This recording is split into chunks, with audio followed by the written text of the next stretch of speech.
Hello, Unbrick Me here with a look at the LEGO Technic McLaren Senna GTR, set number 42123. I gotta say that even though it doesn't have a gearbox or even a differential here for the drivetrain, I still really appreciate this car, even as a LEGO Technic fan. The main function of this McLaren Senna GTR is this V8 piston engine over here. This particular type of LEGO Technic engine is becoming more and more common as the years go by. Before the Mac Anthem of 2018, this particular type of engine was actually really rare to see in LEGO Technic. So I do appreciate the use of this fairly unique piston engine over here. But as I said, it does not unfortunately have a differential. I do wish that they included a differential. I feel like with some basic modifications, I could add a differential in here. And I want to stress that the Chevrolet Corvette from LEGO Technic, which cost the same exact price of $50 and is the direct predecessor to the McLaren Senna GTR,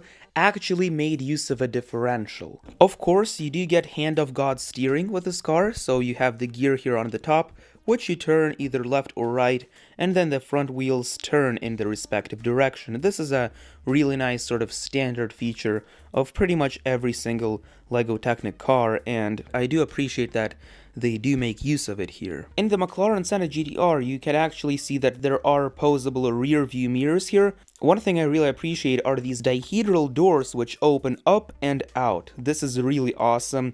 I do really like these doors, and I'm especially impressed by the fact that this car was really small, but yet they managed to pull off the dihedral doors, which was a really nice feature of the McLaren car. I also want to say that if you're enjoying this video so far, then please consider subscribing. I have built every single LEGO Technic Winter 2021 set. If you want to get reviews of the new sets, then make sure to subscribe, although no pressure.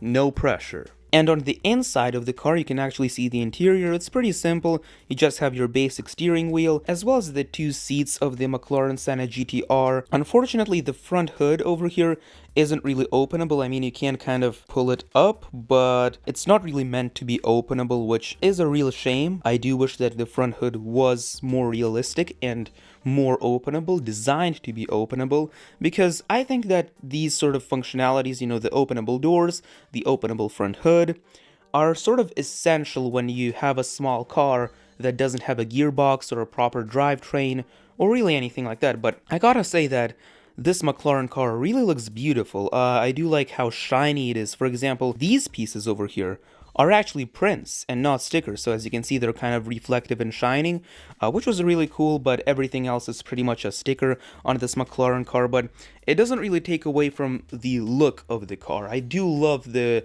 way this car looks. It turned out really nicely. The aesthetics of this car are really gorgeous, especially if you take a look at this back wing piece. It really does give you that feeling that this car was designed for the need for speed, which is really cool. And I do love the way the back of the car is detailed. I really like these red lights that you can see over here, and I like that on the bottom side of the wing you can see the GTR logo for the McLaren Senna GTR, and it just really captures that original McLaren Senna GTR really nicely, considering these are LEGO Technic pieces too.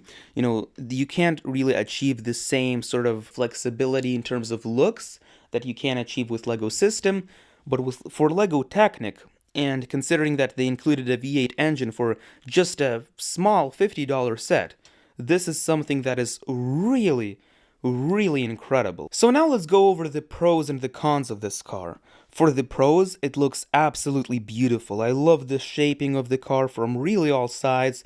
It looks phenomenal, and it really captures that original McLaren Senna GTR feeling.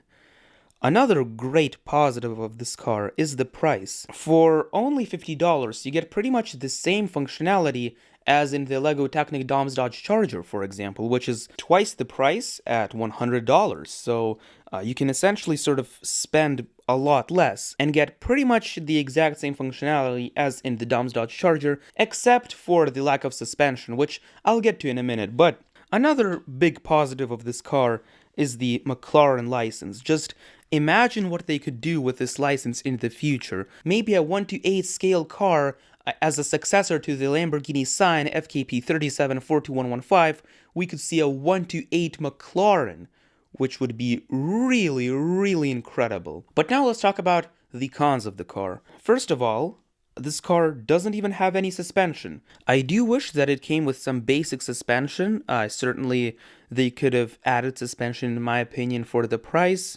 And another negative of this car, for the cons, is the lack of a differential. I feel like with some basic modifications, you could easily add a differential into this car, and the lack of a differential really makes the car sort of unrealistic, because normally how a drivetrain works is the power from the engine passes through a differential to the two wheels, and over here it's like the engine is just connected to one wheel, which is not realistic at all. As for the lack of a gearbox, I don't really consider that to be a con necessarily of the car.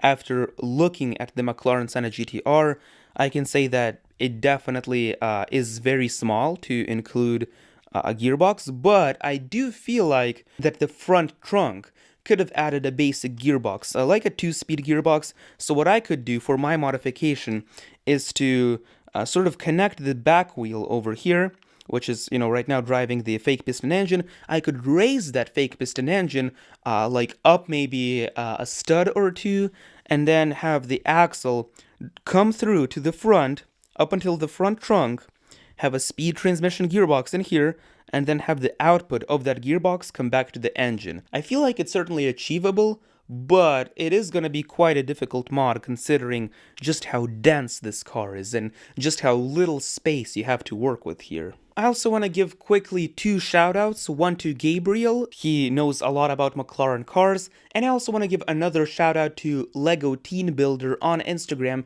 because he actually let me know where to buy this Lego Technic McLaren Senna GTR. I actually do have a review of the Lego Technic 42124 off-road buggy set, so make sure to check that out over here. Please let me know down in the comments below what you think of the Lego Technic McLaren Senna GTR. Make sure to leave a like and subscribe. This is Yaron Brickme here, and I'll see you in the next one.